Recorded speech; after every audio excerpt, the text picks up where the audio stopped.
Hello everyone. SST में civics का very first chapter the Indian constitution आज start करेंगे। ये इसका लेक्चर नंबर फर्स्ट रहेगा। सेम तरीके से इस भी चैप्टर के 3 या 4 लेक्चर आएंगे, तो इसको केयरफुली आप फॉलो करेंगे। जो फर्स्ट चैप्टर है, इसको सिविक्स को हम पॉलिटिकल साइंस भी बोलते हैं, क्योंकि हम जिस सोसाइटी में रहते हैं, ये सोसाइटी फंक्शन कैसे करती है और किन लोगों के द्वारा इस सोसाइटी के ऊपर गवर्न किया जाता है, वो एक साइंस का ही एक तरीके से ब्रांच है, जिसको बोलते हैं पॉलिटिकल साइंस, या आप इसको सिविक्स बोलते हैं। ये जो फर्स्ट चैप्टर का नेम है इसका द इंडियन कॉन्स्टिट्यूशन। जो वर्ड है कॉन्स्टिट्यूशन, कॉन्स्टिट्यूशन का मतलब क्या होता है? सिंपल सा इसका मतलब होता है the supreme law of any country. Supreme law of any country is called constitution. तो कॉन्स्टिट्यूशन का मतलब कि ये किसी भी देश का सबसे बड़ा कानून है, सर्वोपरि कानून है, इसके ऊपर किसी की भी नहीं चलती है। तो ये कॉन्स्टिट्यूशन चूंकि हमारे कंट्री का भी है, इंडिया का भी है, इसलिए हम इसको बोलते हैं इंडियन कॉन्स्टिट्यूशन। आपको याद होगा क्लास 7th में जब थे आप लोग, ठीक है, क्लास 7th में थे, तो वहाँ पे हमने जो हिस्ट्री हमने पढ़ी थी कि इंडिया पे अलग अलग डायनेस्टी के, हमने दिल्ली सल्तनत के बारे में पढ़ा था, हमने खलजी डायनेस्टी के बारे में पढ़ा था। लेटर वाले चैप्टर्स में क्लास 6 की अगर बात करें तो अशोका के बारे में पढ़ा है, समुद्रगुप्ता के बारे में पढ़ा है। यानी अलग अलग डायनेस्टी के जो लोग थे वो बेसिकली क्या थे, या तो राजा थे, नहीं तो बादशाह थे। वो जो है इंडिया के ऊपर में शासन कर रहे थे। उसके बाद जब क्लास 8 में जब आप आए, तो आपने ये पढ़ा, अब वो जो हिस्ट्री की बुक थी या हिस्ट्री का जो सिलेबस था वो चेंज हो गया, उसको आपने बोला क्या? Modern Indian history, MIH। तो मॉडर्न इंडियन हिस्ट्री में क्या पढ़ा आपने? मॉडर्न इंडियन हिस्ट्री में आपने ये पढ़ा कि मुगल्स ने इंडिया में कैसे अपना रूलिंग जो है इस्टेब्लिशमेंट किए दिल्ली के ऊपर, फिर से इंडियन सब कॉन्टिनेंट पे कैसे कंट्रोल किया। उसके बाद आपने ये पढ़ा कि कैसे जो ब्रिटिशर्स किसी अलग कंट्री के लोग हमारी कंट्री पे आकर के ही शासन करने लगे धीरे धीरे, अचानक से ऐसा नहीं हुआ। अभी लास्ट सेक्शन में हमने पढ़ा था बैटल ऑफ प्लासी 1757। उसके बाद बैटल ऑफ बक्सर 1764 आपने पढ़ा था, दो पढ़े थे ना। तो ये दो ऐसे वॉर थे जिसके द्वारा अंग्रेजों ने अब ये बिल्कुल ही प्लानिंग कर ली थी कि इंडिया नामक कंट्री से अब हमको केवल ट्रेडिंग तक नहीं सीमित रहना है, इस पे हमको क्या करना है, होली कंट्रोल कर देना है। तो इसके बाद में जो बैटल ऑफ बक्सर था, आपको याद है ना, मुगल बादशाह जो थे उनके साथ अंग्रेजों ने एक संधि की थी, एलियंस किया था, जिसको बोलते हैं इलाहाबाद एलियंस। जस्ट इसके एक साल बाद में ही 1765 में 1765 ईस्वी में उन्होंने क्या किया, एक ट्रीटी साइन करी, किसके साथ में? एलियंस साइन किया मुगल बादशाह के साथ में। और उन्होंने मुगल बादशाह से 3 स्टेट की टैक्स कलेक्शन की जिम्मेदारी अपने पास ले ली थी। उसका नाम क्या था? बंगाल, बिहार और उड़ीसा। बंगाल, बिहार और उड़ीसा इनकी दीवानी ले ली थी। इसके बाद में ही वेरी फर्स्ट 1771 1771 का वो साल था कि अंग्रेजों ने इंडिया में ब्रिटिश पार्लियामेंट के द्वारा बनाया गया एक कानून इंडिया के ऊपर लागू किया, जिसको बोलते हैं रेगुलेटिंग एक्ट। चैप्टर में मिलेगा आपको, अभी है नहीं, नेक्स्ट चैप्टर्स में आपको मिलेंगे। इसको बोलते हैं रेगुलेटिंग एक्ट्स, इसको बोलते हैं रेगुलेटिंग एक्ट। तो अब ध्यान रखिए, अब यहां से जो है, अब जब देखिए, जब भी कानून की बात होती है तो कानून कोई, जब भी कानून बनता है ना, तो राजा कानून नहीं बना सकता है। कानून बनाने के लिए सोसाइटी में रहने वाले लोगों की असेंट की जरूरत पड़ती है, उनके सहमति की जरूरत पड़ती है। तो इसलिए ये कानून बना कहाँ पे? ब्रिटिश में। ब्रिटिश पार्लियामेंट को क्या बोलते हैं? उनको बोलते हैं वेस्ट मिनिस्टर। चूंकि उनका जो पार्लियामेंट है ब्रिटिश वाले का, एक सिटी है वेस्ट मिनिस्टर में, वहीं है, इसीलिए उसको, उनके पार्लियामेंट को बोलते हैं वेस्ट मिनिस्टर्स। तो उस पार्लियामेंट में एक कानून बना जिसको बोलते हैं RA रेगुलेटिंग एक्ट 1771। ये फर्स्ट कानून बना था। इसके बाद में कानूनों की झड़ी लग गई। अब ये कानून क्या होता था, ब्रिटिश की पार्लियामेंट में इस पे चर्चा होता था, फिर वहाँ के लोग उस पर वोटिंग करते थे, फिर वहाँ के जो राजा थे उस पर सिग्नेचर करते थे कि ये कानून जो है इंडिया के ऊपर में लागू होगा। तो अभी मैं बैकग्राउंड समझा रहा हूँ कि इंडियन कॉन्स्टिट्यूशन की आखिर जरूरत क्यों पड़ी या क्यों आन पड़ी। तो 1771 में पहला कानून बना। इसके बाद में इन्होंने 4 चार्टर एक्ट बनवाए। पहला बना इनका 1791 में, दूसरा चार्टर बना इनका 1813 में, तीसरा चार्टर बना इनका 1822 में, सॉरी 22 में, और चौथा इनका चार्टर बना था 1853 में। ये आप केयरफुली देखेंगे, नियर अबाउट 20 ईयर्स के अराउंड में इन्होंने चार चार्टर एक्ट बनाया। चार्टर एक्ट का मतलब होता है अधिकार पत्र की। ब्रिटेन की जो पार्लियामेंट है उन्होंने इनसे परमिशन ले लिया कि हम इंडिया के साथ, भैया देखो ट्रेडिंग करने का हमें राइट दे दो, इंडिया के साथ जो हम करें आपसे कोई मतलब नहीं होना चाहिए। तो इसको चार्टर एक्ट बोलते हैं। तो ये अभी चार्टर आते थे ना, एक तरीके से एक कानून ही था। कानून का मतलब अगर किसी पेज में कोई चीज़ लिखी है, जैसे आपके भी क्लास में इंस्ट्रक्शन आता है कि आपकी इतने बजे से क्लास चलेगी, इतने टाइम से ये सब्जेक्ट पढ़ाया जाएगा, इतने टाइम छुट्टी होगी, इस टाइम में असेंबली होगी, वो मानना पड़ता है हमको, टीचर्स को भी, स्टूडेंट्स को भी। सेम तरीके उसको एक तरीके से बोल सकते हो कानून है, स्कूल के द्वारा बनाया गया कानून। सेम तरीके से पार्लियामेंट्स भी कानून बनाती है। अब वो कानून जो है गवर्नमेंट को और वहाँ रहने वाले सिटीजन्स को मानना पड़ता है। तो अब ये जो कानून बने, चार चार नहीं पांच हो गए आपके, ध्यान से देखिए। फर्स्ट बना 71 में, दूसरा 91 में, तीसरा 1838 1813 में, उसके बाद 1833 और 1853 में बना।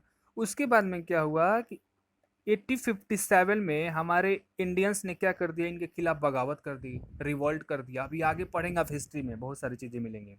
तो जब उन्होंने रिवॉल्ट किया, तो रिवॉल्ट कर दिया कि भैया अब हम अब बस की बात नहीं है, आप अंग्रेजों को सेना, आप हमारा देश छोड़ के जाइए। उन्होंने बगावत कर दी।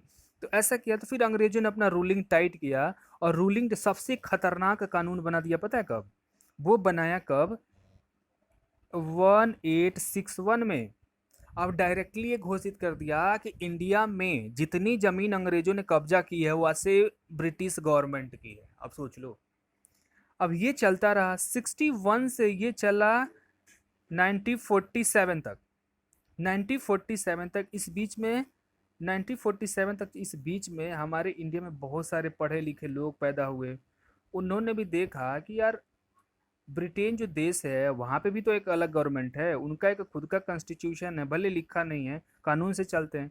तो उन्होंने डिमांड करी कि यार बहुत हुआ, अब हमको अब फ्री कर दीजिए, हमको फ्रीडम दे दीजिए, और हमको भी अपने देश में कॉन्स्टिट्यूशन बनाने का मौका दे दीजिए। अब वो मौका मानने के चक्कर में 1928 में जवाहरलाल नेहरू का नाम सुना है ना आपने? उनके पापा थे, उनका नाम था मोतीलाल नेहरू। ठीक है, जवाहरलाल नेहरू जो हमारे फर्स्ट प्राइम मिनिस्टर थे, उनके पापा का नाम था मोतीलाल नेहरू। तो मोतीलाल नेहरू ने 2-3 लोगों के साथ मिल के ही 1928 में सबसे पहले जो है इंडिया का कॉन्स्टिट्यूशन का एक ड्राफ्ट बनाया था कि जब हम आज़ाद होंगे तो हमारी कंट्री इस टाइप की होगी। लेकिन अंग्रेजों कहाँ सुननी थी। फिर जो है धीरे धीरे करते करते कैसे कैसे हम आज़ाद हो गए 1947 में। इससे पहले भी अंग्रेजों ने एक बहुत बड़ा कानून बनाया था 1935 में। इसको बोलते हैं government of India act, GOI, government of India act 1935। और इसमें उन्होंने बोला था कि जो ये इंडिया कंट्री है इसका रंग रूप कैसा होगा। तो अब ये हुआ, तब तक ये 47 में हम आज़ाद ही हो गए। अब उसके बाद क्या हुआ कि इसके बीच में ना, ये जो टाइम था इसके बीच में इतनी बार अंग्रेजों से मांग की गई कि हमको भी कॉन्स्टिट्यूशन चाहिए, हमको भी। जैसे बच्चे लोग घर पे नहीं हंगामा करते हैं कि हमको साइकिल चाहिए तो पढ़ने नहीं जाएंगे, खाना नहीं खाएंगे, ये नहीं करेंगे, वो नहीं करेंगे, सेम तरीके से यहाँ पे भी चल रहा था। करते करते करते करते मांग करते करते अंग्रेज जो है साले विवश हो गए, देश छोड़ के गए। उन्होंने कहा कि ठीक है, आप अपना कॉन्स्टिट्यूशन बना लो यार, अपने देश पे तुम ही शासन करो। तो उन्होंने 1946 में एक मिशन भेजा था, उसको बोलते हैं कैबिनेट मिशन। अब वो कैबिनेट मिशन आई, उन्होंने इंडियन कॉन्स्टिट्यूशन को बनाने का जिम्मेदारी इंडियंस के ऊपर में दे दिया। थोड़ा सा बैकग्राउंड समझ में आया? अब कॉन्स्टिट्यूशन किसको बोलते हैं? सुप्रीम लॉ होता है किसी कंट्री का। ठीक है, अब ये क्या हुआ कि 46 से कॉन्स्टिट्यूशन स्टार्ट किया गया लिखना, और 1949 तक ये कॉन्स्टिट्यूशन को लिखा गया। 26 नवंबर का वो दिन था, ठीक है ना? 26 नवंबर 1949 तक कॉन्स्टिट्यूशन लिख के रेडी हो गया था। लेकिन इसको लागू किया गया कब? अगले एक महीने के बाद, यानी 26 जनवरी को। 26 जनवरी। अब ये 1949 के बाद क्या आ जाएगा? 50 आ जाएगा। तो 1950 में इसको लागू किया गया। कहा गया कि ठीक है, हम एक महीने का समय लेते हैं, इसको समझेंगे, पढ़ लिख के लेंगे इसको ज़रा, क्योंकि 2 साल से ज़्यादा समय लगा था इसको लिखने में, तो बहुत सारी चीज़ें समझनी भी थी। 1 महीने का टाइम लिया गया और 26 जनवरी को लागू किया गया। अब जब ये कॉन्स्टिट्यूशन हमारा लिखा गया, तो देखा ही गया, ताज्जुब की बात ये थी कि पूरी दुनिया का सबसे बड़ा लॉन्गेस्ट बोल सकते हो, लॉन्गेस्ट रिटेन कॉन्स्टिट्यूशन था पूरी दुनिया का, और आज भी है। लॉन्गेस्ट रिटेन इसलिए क्योंकि हमारा जो कॉन्स्टिट्यूशन है वो लिखा गया हाथ से। ब्रिटेन जो है जहाँ पे कॉन्स्टिट्यूशन चलता है वो लिखा नहीं जाता है, जो राजा आप बोलते हैं वो बात मान लिया जाता है, रिटन डॉक्यूमेंट नहीं है। अमेरिका में भी कॉन्स्टिट्यूशन है, लेकिन उनका भी कॉन्स्टिट्यूशन में आप देखोगे मात्र 13 से 14 आर्टिकल्स हैं बस। हमारे वहाँ 395 आर्टिकल्स हैं। जब कॉन्स्टिट्यूशन बना था तो उसमें 12 स्केड्यूल्स थे। अभी सब पढ़ेंगे कॉन्स्टिट्यूशन विशेषता, मतलब बता रहे हैं कि सबसे लॉन्गेस्ट रिटन कम, आप ये समझ लो कि 395 आर्टिकल्स के लिए यानी 500 से 700 पेज हैं कॉन्स्टिट्यूशन में अपने। तो सबसे लॉन्गेस्ट रिटन कॉन्स्टिट्यूशन वर्ल्ड में। और ये क्या है, ये सेट ऑफ रूल्स है जिसके द्वारा जो गवर्नमेंट को ये बोला जाता है कि आप इसी मेथड के थ्रू जो है कंट्री को रूल करेंगे, और ये अपनी कंट्री का, अपने लैंड का सुप्रीम लॉ भी है। ये कम इनटू इफेक्ट कब आया? 26 जनवरी 1950 को। और ये जो कॉन्स्टिट्यूशन है ये कुछ प्रिंसिपल्स पे काम करता है। वो प्रिंसिपल कौन कौन से हैं? Based on principle like democracy. Democracy का मतलब कि अभी तक भैया आप बाहरी थे, दूसरे देश के आके हमारे देश पे शासन किया, अभी तक हमारे जो शासक थे वो राजा थे कहलाते थे, नहीं नवाब कहलाते थे। अब ऐसा नहीं होगा, इसको चेंज करना है। अब होंगे हम क्या? डेमोक्रेसी प्रिंसिपल पे काम करेंगे। मतलब कि हमारे ऊपर जो शासन करेंगे, जिनको भी करना है, उनको कुछ सर्टेन टाइम के लिए हमें लोग वोट दे के उनको चुनेंगे, वो शासन करेंगे। हमें मन करेगा तो अगली बार उनको हटा देंगे, मन करेगा उनको रखे रहेंगे। इसको बोलते हैं डेमोक्रेसी। दूसरा जो प्रिंसिपल था इसको बोलते हैं सोशलिज्म। सोशलिज्म का मतलब कि हमारे समाज में जितने भी वर्ग के लोग हैं ना, सबकी हम अच्छे से क्या करेंगे? रिस्पेक्ट करेंगे, किसी के पास जो है भेदभाव नहीं करेंगे, सबको इक्वल्स राइट देंगे। इसको बोलते हैं सोशलिज्म। थर्ड था, उसको बोला हमने सेक्युलरिज्म। सेक्युलरिज्म का मतलब क्या होता है कि हमारी कंट्री में अलग अलग धर्मों के लोग हैं, तो हम एज ए इंडियन कंट्री, हमारी कंट्री का कोई सरकारी धर्म नहीं होगा, ऑफिशियल कोई रिलीजन नहीं होगा। हमारी कंट्री में जितने भी धर्म के लोग रहेंगे, सारे धर्मों का हम सम्मान करेंगे और सारे धर्मों का सपोर्ट करेंगे। किसी एक का नहीं करेंगे, किसी एक को बढ़ावा नहीं देंगे। बढ़ावा देना है तो सबको करेंगे, नहीं करना है तो किसी को नहीं करेंगे। यानी equal treatment to all religion is called secularism. समझ गए? 3 principles, democracy, socialism and secularism. अब ये जो हमारा कॉन्स्टिट्यूशन लिखा गया ना, अब इसको लिखने में, अब इसके जो जैसे स्कूल के प्रिंसिपल होते हैं ना, वैसे ही जब कॉन्स्टिट्यूशन लिखा जा रहा था तो 1-2 लोग नहीं थे, वो थे 289 पीपुल्स। अब 289 पीपुल्स में जो हेड थे सबसे ज़्यादा, वो थे डॉक्टर भीमराव अम्बेडकर। इसीलिए इनको फादर ऑफ कॉन्स्टिट्यूशन जो है बोला जाता है, क्योंकि पिता है। जब कॉन्स्टिट्यूशन लिख के तैयार हुआ तो उसका एक कवर पेज है। जैसे आप सिविक्स पढ़ रहे हो तो सिविक्स बुक का कोई कवर पेज होगा ना, वैसे ही ये अपने इंडियन कॉन्स्टिट्यूशन का ये कवर पेज है। पता है क्यों ट्रायंगुलर है? ये देख रहे हो ना, ट्रायंगुलर शेप में 3 एजेस क्यों हैं इसके? वो इसलिए हैं कि हमें ये बोला गया कि हमारी जो गवर्नमेंट होगी उसमें सेपरेशन ऑफ पावर होगी। मतलब कि जो भी पावर है ना, वो 3 लोगों में डिवाइड करिए। पहले को बोलिए आप लेजिस्लेचर, एल। लेजिस्लेचर अपने क्लास 7 में, सिविक्स में मैंने बताया था इसको। लेजिस्लेचर का मतलब कानून बनाने की जिम्मेदारी इनके पास दीजिए। दूसरी बॉडी को नाम दिया गया एग्जीक्यूटिव। एग्जीक्यूटिव का मतलब कि कानून बन गया, इसको लागू कराने की जिम्मेदारी आप ले लीजिए। तीसरा, अगर इन दोनों लोगों में कोई बवाल हो गया, लड़ाई हो गई, तो उसको निपटाने के लिए तीसरी बॉडी बना दी गई जिसको बोलते हैं जुडिशरी। तो 3 बॉडी है ना, 3 लोगों में पावर सेपरेट किया गया है। इसीलिए जो कवर पेज में देख रहे हैं ना, एक ट्रायंगल का इस्तेमाल किया गया है, जिसमें 3 जो है आपके क्या हैं? वर्टेक्स हैं, कोर हैं, तरीके से बोल सकते हैं। और बीच में ये हमारा क्या है? इनेम्बल है। इनेम्बल में समझते हो ना, अशोक चक्र, अशोक चिन्ह सॉरी। और ये लिखा गया कॉन्स्टिट्यूशन ऑफ इंडिया, ये इसका कवर पेज था। जब इसका फर्स्ट पेज ऐसे ओपन करते हैं तो क्या मिलता है? विषय सूची मिलता है। वैसे जब हम ओपन करते हैं तो ये विषय सूची मिलता है, ये विषय सूची बोलते हैं। तो ये फर्स्ट भाग में क्या होगा, सेकेंड भाग में क्या होगा, थर्ड में क्या है, फोर्थ में क्या है, फिफ्थ में क्या है, सिक्स में क्या है, और ये फिर से वो कवर अप पेज है। ठीक है, अब बात ये आती है कि भैया किसी भी कंट्री को एक कॉन्स्टिट्यूशन की ज़रूरत क्यों है? ब्रिटेन भी तो एक देश है, बिना कॉन्स्टिट्यूशन का चल रहा है।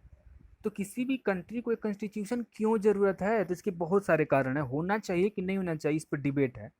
हम भी पढ़ते हैं 2-3 इसके फेवर में पॉइंट्स। पहला बात ये, कॉन्स्टिट्यूशन इसलिए ज़रूरी है कि कॉन्स्टिट्यूशन ही वो एक डॉक्यूमेंट है जो सर्टेन आइडिया देता है। जैसे अभी पढ़ा ना कि 3 हमारे जो फंडामेंटल जो है बेसमेंट है किसके, कॉन्स्टिट्यूशन के। जैसे बोला गया, कॉन्स्टिट्यूशन में बोला गया कि हमारी कंट्री क्या होगी, डेमोक्रेटिक होगी, तो हम मानते हैं। कॉन्स्टिट्यूशन में बोला गया हम सेकुलरिज्म है, और उसी में बोला गया हम सोशलिस्ट हैं, तो हम मान रहे हैं। तो वो सर्टेन आइडिया दे रहा है कि नहीं दे रहा है?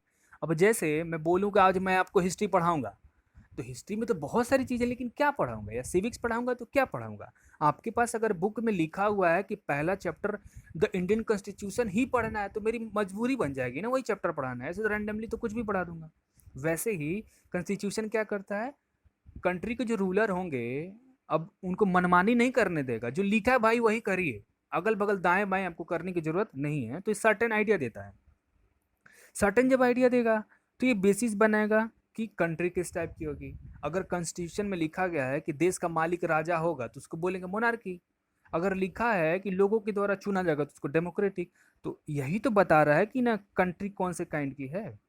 और ये बताता है कि जो सिटीजन्स हैं इस कंट्री में, जिस कंट्री में वो सिटीजन, जिस कंट्री के सिटीजन हैं, वो किस प्रकार के सोसाइटी को या गवर्नमेंट को चाहते हैं, रहना चाहते हैं, वो डिफाइन करता है।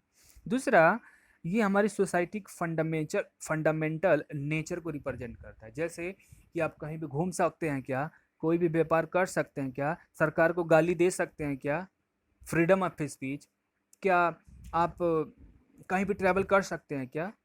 तो ये कर सकते हैं, नहीं कर सकते हैं, तो इसको बोलते हैं फंडामेंटल नेचर ऑफ सोसाइटी। कि मतलब क्या कर सकते हैं, क्या मनाही है। जैसे अपने इंडिया में सब कुछ फ्री है, कर सकते हैं कुछ भी। चाइना में, वो एक कंट्री लेकिन नहीं है वहाँ पे, चाइना में गवर्नमेंट के खिलाफ कुछ भी बोलिए, अगले उसी टाइम 5 मिनट के अंदर आपको जेल में डाल देंगे। वहाँ के जो प्रेसिडेंट है सी जिनपिंग, हम उनके खिलाफ कुछ भी बोलिए। नॉर्थ कोरिया पहुंचिए, वो भी एक कंट्री है, वहाँ कुछ बोलिए किम जोंग उन को, आपको तोप के सामने बैठाएंगे, एक बटन दबाएंगे, आप उड़ जाएंगे आसमान में। इंडिया में आप मोदी जी को, प्रेसिडेंट को गाली दीजिए, कोई फर्क नहीं पड़ने वाला है, क्योंकि हमको कॉन्स्टिट्यूशन में लिखा गया है कि every Indian has right to free every Indian have right of free of speech. कुछ भी बोलने का अधिकार है, लेकिन ऐसा भी नहीं है कि किसी का आप बेइज्जती कर देंगे, पीट भी सकते हैं आपको लोग। तो इससे बच के। थर्ड, ये हेल्प करता है सेट अप रूल्स और प्रिंसिपल, जिसके जिसके बेसिस पे जो जितने भी पर्सन होते हैं एग्री होते हैं। अब इसमें वो सारे रूल्स लिखे होते हैं कि मतलब सिटीजन्स, रहने वाले लोग एग्री हैं कि ठीक है, गवर्नमेंट को हम ये राइट दे रहे हैं और ये कंट्री के ऊपर गवर्न किया जाएगा।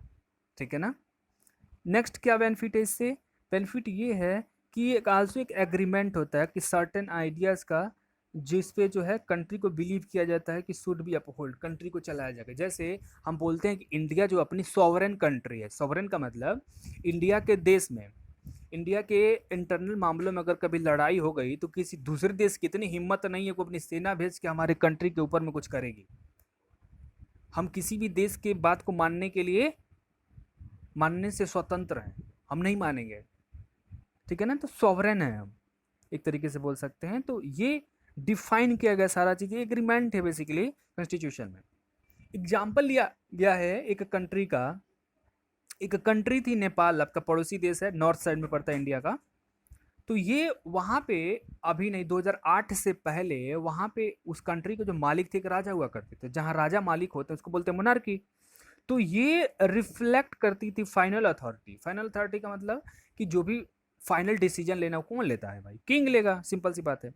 लेकिन अब वहाँ लोगों ने बहुत सारी दिक्कतें होती थी। अब राजा के खिलाफ कुछ बोलिए, कुछ गलत काम करिए सॉरी, तो वो राजा आपको पनिशमेंट करते थे। तो लोगों ने क्या किया, वहाँ पे थोड़े से हंगामे किए, स्ट्राइक किए, बैनर पोस्टर दिखाए। फिर गवर्नमेंट, राजा ने त्यागपत्र दे दिया, और वहाँ पे क्या बन गई, डेमोक्रेसी बन गई। अब डेमोक्रेसी बन गई तो सिंपल सी बात है, डेमोक्रेसी बनी तो बताओ भैया कॉन्स्टिट्यूशन हमारा कैसा होगा, तो उन्होंने लिखना शुरू कर दिया। अब डेमोक्रेसी में क्या होता है कि जो लीडर्स होते हैं ना, राजनेता, वो अपनी पावर का इस्तेमाल रिस्पॉन्सिबिलिटी के साथ करते हैं। ठीक है ना? रिस्पॉन्सिबिलिटी के साथ करते हैं कि लोगों का जो विश्वास है उठ ना जाए। क्यों ऐसा करते हैं? इसलिए करते हैं कि चुनाव लड़ेंगे भैया तो 5 साल के लिए तो रहेंगे पावर में, लोगों के विश्वास के खिलाफ काम करेंगे तो अगले साल लोग आपको वोट देंगे क्या? बिल्कुल नहीं देंगे। ग्राम प्रधान हो, विधायक हो, सांसद जी हो, कोई भी हो, तो वो उनको लोगों के बिलीव पे ही काम करना है, तभी वो जीत पाएंगे, बने रहेंगे। तो यही पॉलिटिकल सिस्टम को डिफाइन करता है। नेक्स्ट ये कि जितनी भी डेमोक्रेटिक सोसाइटी होती हैं, तो कॉन्स्टिट्यूशन जो भी रूल्स बनाता है ना, ये गार्ड होता है, बॉडी गार्ड समझते हैं ना, ये हमारी सुरक्षा प्रदान करता है। कॉन्स्टिट्यूशन ये हमको सुरक्षा प्रदान करता है, किसके द्वारा? कोई भी अगर पावर का, अथॉरिटी का मतलब पावर, शक्ति होता है, मिसयूज ना कर पाए, उसका गलत इस्तेमाल ना कर पाए, किसके द्वारा? पॉलिटिकल लीडर्स के द्वारा। अब जैसे कि हमें कुछ राइट्स दिए गए, जैसे हमारा राइट्स है कि हम कहीं भी घूम सकते हैं इंडिया में, ठीक है, और गवर्नमेंट कल ये नियम बना दे कि भैया आपको घर से बाहर रोड तक नहीं निकलना है बेवजह का, तो ये तो वही बात हो गई, नहीं, हमारे राइट्स को गवर्नमेंट छीन रही है। तो ऐसा नहीं कर सकती गवर्नमेंट। तो इसके ऊपर मिसयूज के अथॉरिटी को हम कंट्रोल कर सकते हैं। कैसे? हम जाएंगे सुप्रीम कोर्ट, बोलेंगे कि देखिए गवर्नमेंट जो हमको ऐसा ऐसा कर रही है रहने के लिए, चूंकि कॉन्स्टिट्यूशन वाली किताब में लिखा गया कि हम कहीं भी घूम सकते हैं, तो गवर्नमेंट का जो नियम बनाया था ना, वो रद्द हो जाएगा तुरंत, सुप्रीम कोर्ट के बोलते ही। इसलिए वो मिसयूज जो है नहीं कर सकते। इसलिए जो कॉन्स्टिट्यूशन हमको क्या करता है, हमारे राइट्स को एक बॉडीगार्ड की तरह से रिएक्ट करता है, हमको गार्ड प्रोवाइड करता है। नेक्स्ट जो है सबसे इम्पॉर्टेंट, ये बहुत ही इंपॉर्टेंट रोल प्ले करता है डेमोक्रेसी में। तो इंश्योर करने के लिए जो भी डोमिनेंट ग्रुप है, डोमिनेंट ग्रुप का मतलब कि जैसे कोई भी देश होगा तो हो सकता है वहाँ पे बहुत, जैसे इंडिया की बात करें तो 75% इंडिया में हिंदू हैं, बाकी जो है आप ये देख लो कि 10 से 12% मुस्लिम है। तो डोमिनेंट ग्रुप कौन है? हिंदू हैं। और माइनॉरिटी ग्रुप कौन है? जिनकी संख्या कम होती है उनको माइनॉरिटी बोलते हैं, जिनकी संख्या ज़्यादा होती है इनको डोमिनेंट बोलते हैं। तो डोमिनेंट से इन माइनॉरिटी को भी सुरक्षा दी गई है कि ऐसा नहीं है कि हिंदू लोग मुस्लिमों को दबा देंगे, ऐसा नहीं है, उनके लिए भी, यानी माइनॉरिटी के लोगों के भी क्या राइट्स होंगे, ये सब कॉन्स्टिट्यूशन में लिखा गया है। तो बहुत सारे इसके बेनिफिट्स हैं। ओके, होपफुली आपको लेक्चर समझ में आया होगा। इसके आगे लेक्चर कंटिन्यू करेंगे लेक्चर नंबर 2 में। ओके।